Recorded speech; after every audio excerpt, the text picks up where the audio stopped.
நம்மால் முடியாதது யாராலும் முடியாது. ஆனால் யாராலும் முடியாதது நம்மால் முடியும். வறுமையில் நேசி, உழைப்பு பிடிக்கும். துன்பத்தை நேசி, தோல்வி பிடிக்கும். கடமையை நேசி, வாழ்க்கை பிடிக்கும். உன்னை நேசி, உலகமே பிடிக்கும். மழைக்காக பிரார்த்தனை செய்வதென்று ஒரு கிராமத்து மக்கள் முடிவு செய்தார்கள். எல்லோரும் ஓரிடத்தில் கூடினார்கள்.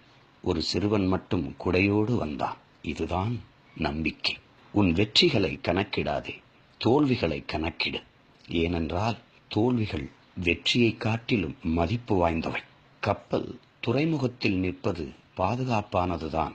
ஆனால் கப்பல் கட்டப்பட்டதன் நோக்கம் அது அல்ல. ஆபத்திலேதான் வெற்றியும் அடங்கியிருக்கிறது.